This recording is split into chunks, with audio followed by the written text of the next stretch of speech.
Bir el Gubi was one of the first hard warnings of Operation Crusader, a desert fight that showed how quickly expectation could collide with resistance. The British offensive had opened with confidence on the 18th of November, 1941, and the armored formations of 30th Corps were moving into the wide ground south of Tobruk. On paper, the plan still had shape. British armor would press westward, threaten the Axis siege system, and force Rommel's mobile forces into battle. But at Bir el Gubi, that broad operational idea met a stubborn local defense, and the result was a sharp lesson in the danger of underestimating the enemy, especially when tanks were committed without fully understanding the ground and the force in front of them. Bir el Gubi was not famous because it was a great city, a major port, or a dramatic natural fortress. It mattered because it sat in the zone where British armored movement had to pass, probe, and secure the southern side of the advance. In desert war, even a small place could become important if it anchored a defensive position or blocked a route. The ground around it was open enough to tempt armored commanders into speed, but not empty enough to make resistance irrelevant. Low rises, fields of fire, prepared positions, and the difficulty of reading the enemy's exact layout all shaped what happened. The desert could look like freedom until the first guns opened. The British formation most closely tied to the fight was 22nd Armored Brigade, a relatively new armored brigade equipped with cruiser tanks and carrying the confidence expected of a force entering a major offensive. Its role was to move against the Axis southern flank and help create the pressure that would pull Rommel's army apart. The crews were not cowards, and the brigade did not lack fighting spirit, but armored warfare punished enthusiasm when it outran coordination and reconnaissance. In the first days of Crusader, British commanders were still trying to impose a plan on a battlefield where information moved slowly. Dust distorted perception, and enemy positions were often less fragile than expected. Waiting near Bir el Gubi was the Italian Ariete Armoured Division, one of the key Italian mobile formations in North Africa. Later retellings of the Desert War have too often treated Italian forces as if they were automatically weak or incidental, but Bir el Gubi is a useful correction to that lazy picture. Ariete's men fought from prepared positions, supported by anti-tank guns, artillery, infantry, and their own armor. They were not simply a line to be brushed aside while the British went looking for German panzers.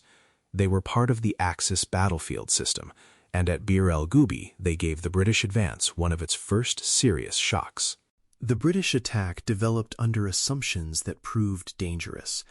There was a tendency to think in terms of armored dash, to believe that speed and aggression could break resistance before it hardened. That idea had some logic in desert warfare, where hesitation could allow an opponent to concentrate. But aggression without accurate reconnaissance could carry tanks directly into prepared fire. The defenders at Bir el Gubi used their position to make the British pay for closing the distance. Anti-tank guns and artillery could engage advancing tanks, while defensive organization gave the Italians something the attackers lacked in the moment, a clear local structure for the fight.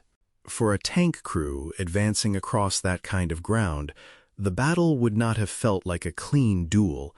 The enemy might not appear first as a line of tanks waiting in the open. Instead, danger could come from a concealed gun, a sudden burst of artillery, or fire from a position that had not been identified in time. Cruiser tanks were built for movement, but they were not invulnerable to well-handled anti-tank defenses. A tank could be fast and still be trapped by terrain, smoke, dust, and poor information. Once vehicles began to fall out, the formation's momentum could fracture, and what began as an attack could become a series of local emergencies. The Italian defenders combined fixed resistance with mobile elements in a way that mattered. Their tanks were not necessarily superior machines, and this was not a story of technical dominance.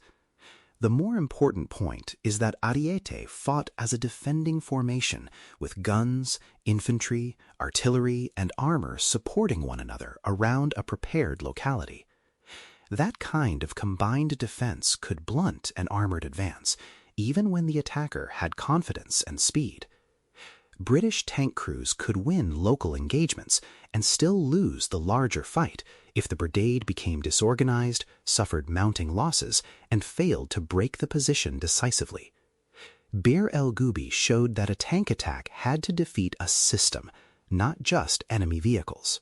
The battle also revealed the cost of scattered effort. Operation Crusader depended on armored units moving across a large area while still supporting the larger plan. But each local fight pulled attention, vehicles, and command energy away from the intended rhythm of the offensive. Bir el Gubi did not stop the entire operation by itself, but it distorted the early British timetable and weakened confidence. A brigade that was expected to help drive the campaign forward was instead forced into a punishing engagement. In mobile war, early setbacks have effects beyond the immediate ground lost or gained. They change what commanders believe is happening, and belief shapes the next decision. At the operational level, the problem was that the British needed to find and defeat Rommel's mobile forces, relieve Tobruk, and control the frontier problem all at once. A fight like Bir el Gubi complicated that design. If British armor became absorbed against Italian resistance on the southern flank, it could not be fully available for the wider battle around Sidi Rezegh and El Adem. If commanders dismissed the fight as a minor inconvenience, they risked misunderstanding how much strength was being spent. Crusader's early days were full of this kind of danger. The battle was not yet collapsing, but the plan was already being pulled into separate struggles. Bir el Gubi also mattered psychologically. British forces entered Crusader needing to prove that they had learned from battle acts, especially the lesson that tanks could not simply be thrown forward into prepared defenses. Yet here, very early in the new offensive, an armored brigade again found itself punished by a defense that was more coherent than expected. This did not mean the British Army had learned nothing, and it did not mean Operation Crusader was doomed, but it did show that changing plans was easier than changing battlefield habits. The British still had to master the relationship between reconnaissance, armor, artillery, infantry, and command control under real desert conditions.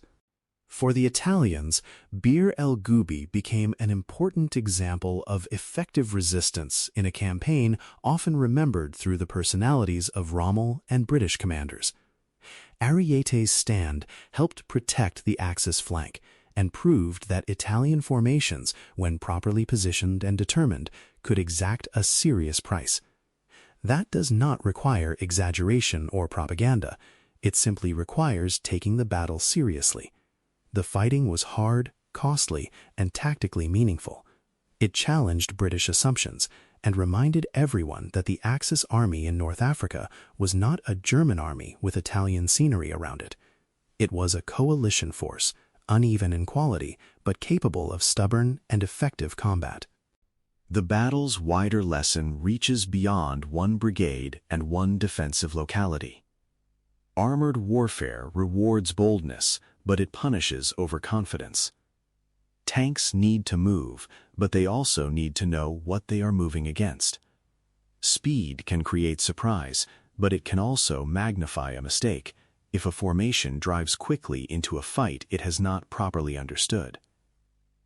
Bir el Gubi belongs in this series because it shows the early friction of a major armored offensive before the famous crisis around Sidi Rezegh fully takes shape. It is a reminder that great campaigns are often bent by smaller fights that expose weaknesses before headquarters is ready to admit them. By the end of the fighting at Bir el Gubi, Operation Crusader was still alive, but the warning signs were visible. The British advance had not become the smooth, armored sweep its planners hoped for, and the enemy had shown that resistance would come from more than Rommel's panzers. The desert was not going to give the British a clean road to Tobruk. Every route, ridge, airfield, box, and defensive locality could become a separate test of method and nerve. Bir el Gubi stands as an early shock because it revealed the campaign's central truth. In the Western Desert, Momentum was precious, fragile, and easily broken when armored confidence ran into prepared combined arms defense.